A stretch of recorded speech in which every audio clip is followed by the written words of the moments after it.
예, 안녕하십니까. 자, 유튜브 하시는 분들의 세금 문제를 계속 하고 있습니다. 자, 오늘은요, 승용차를 샀을 때, 자, 한번 이슈를 보겠습니다. 자, 승용차를 사면은 부가가치세가 발생하는데요. 이걸 공제가 안 된다라는 얘기를 한 번쯤은 들어봤을 겁니다. 자, 그런데 부가세가 굉장히 큽니다. 몇백만 원 정도 되죠. 이걸 진짜 공제를 안 해주는가? 자, 여기에 대해서 한번 볼 건데요. 자, 일단은요. 역시 개인 사업자 중에서 면세 사업자 또는 간이과세 사업자는요, 오늘 해당 사항이 없습니다. 오로지 과세 사업자 중에서 일반 과세 사업자, 일반 과세 사업자가 오늘 내용의 대상이 되겠습니다. 자, 그러면요, 현대차를 갔습니다. 유튜버가 3천만 원 주고 현대차를 한 대 뽑았습니다. 그러면요, 부가세를 내야 됩니다. 따라서 3,300만 원을 현대차한테 돈을 줘야 됩니다. 그럼 이때 300만 원, 이 유튜버가 부담한 300만 원은 어디로 이동을 합니까? 일단은 국세청으로 들어갔다가 다시 유튜버한테 들어옵니다. 현대차도요, 이 300만 원을 받아가지고 부가세를 신고를 해야 됩니다. 그때 매출세액으로 300만 원 납부하고요. 유튜버도 당연히 부가세 신고해야 되죠. 예, 그때 매입세 공제하는 거기다가 300만 원을 입력을 합니다. 그래서 부가세를 신고하면요, 국세청에서 이상이 없다 그러면은 300만 원을 돌려줍니다. 따라서 내가 일반적인 경우에는 내가 부담한 개인 사업자, 즉 사업자 등록증이 있는 모든 사업자는요, 자기가 부담한 부가세는 반드시 돌려받는다. 이게 대원칙이죠. 그죠? 자, 그런데 문제는요, 소나타를 샀습니다. 그런데 아까 3천만 원에 300만 원 부가세가 있죠. 부담을 했어요. 그런데 우리 법에서는요, 공제를 안 해줍니다. 법에서 공제를 안 해준대요.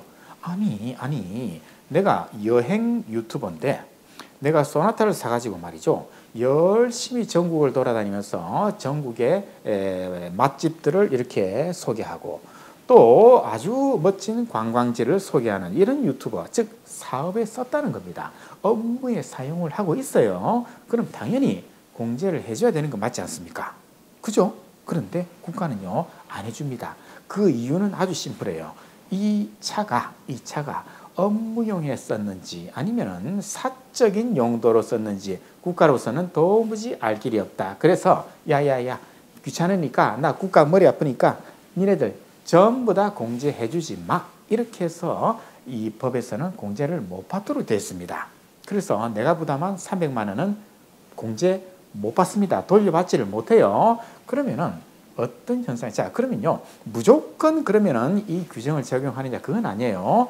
8인승 이하 and 개별 소비세를 부담할 것, 요 두 가지를 충족했을 때에 국산차, 외제차 관계없습니다. 아무 차라도 공제를 받을 수가 없다. 이렇게 됐습니다. 더 중요한 것은 개별 소비세가 여기서는 핵심이에요. 개별 소비세라는 게 있습니다. 우리가 차를 사면요, 개별 소비세를 내야 됩니다. 자, 그런데 개별 소비세를 내는 차 중에서 8인승 이하입니다. 8인승 이하인 승용차를 사면은 국산차, 외제차 관계없이 부가가치세는 공제받지 못한다, 돌려받지 못한다는 거죠.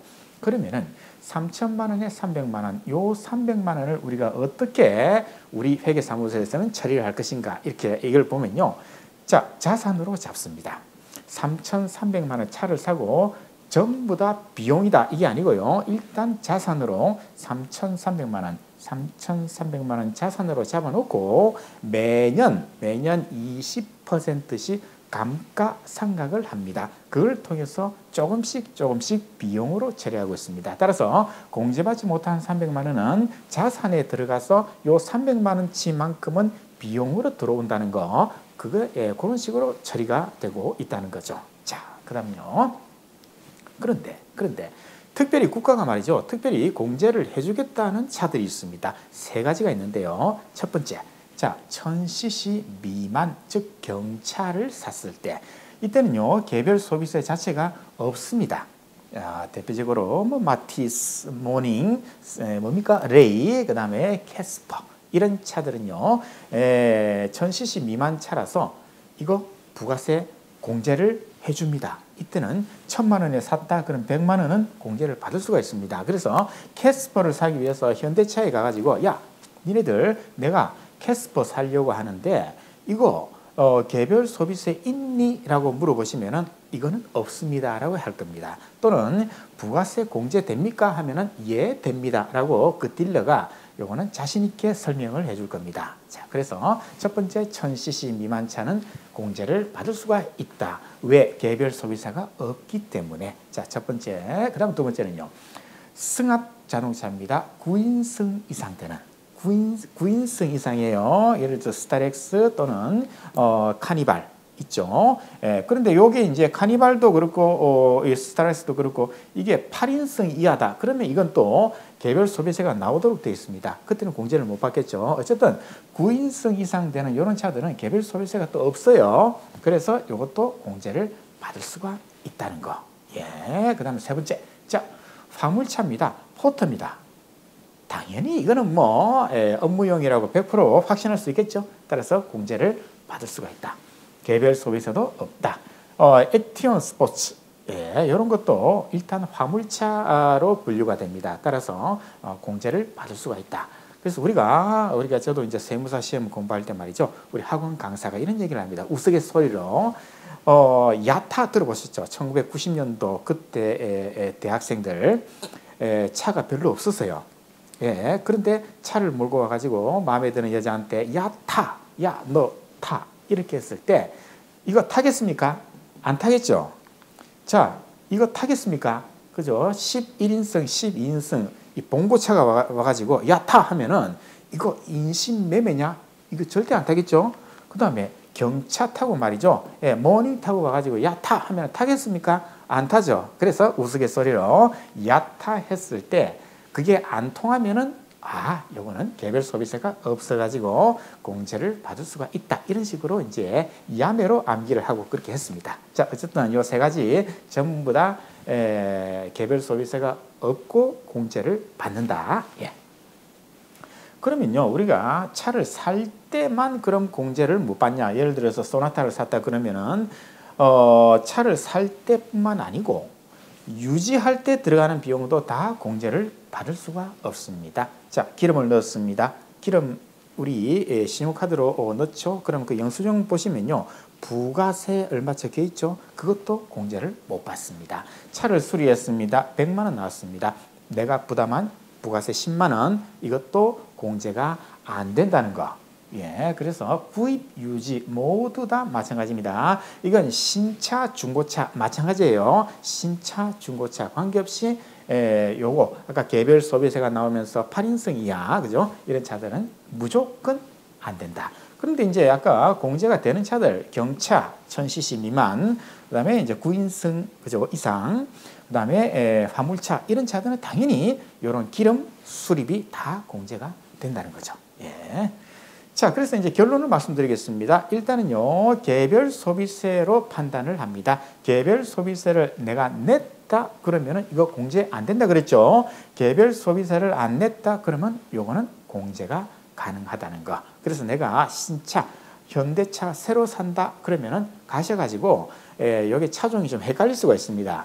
네, 우리는 이제 그 표를 봅니다. 차종을 보고 표를 보고 이제 우리가 이제 업무를 하지만은 그러나 그게 헷갈릴 때가 있어요. 그러면은 차를 살 때 야 이거 개별 소비세 내야 되니 또는 이거 매입세 공제, 부가세 공제 되니 이렇게 물어보시면 됩니다. 그러면은 현대차에서 친절하게 안내를 해줄 겁니다. 어쨌든 결론은 요겁니다. 개별 소비세를 내가 부담했다 그러면 절대 공제 안 됩니다. 요거는요.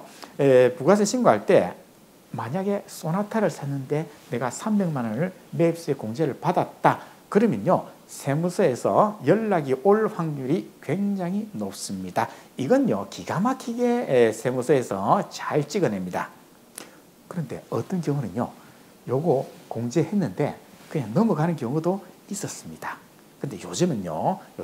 요게 기가 막히게 잘 걸러냅니다. 그래서 전화가 픽 옵니다. 예, 그러면은 부가세 신고 다시 수정 신고해야 됩니다.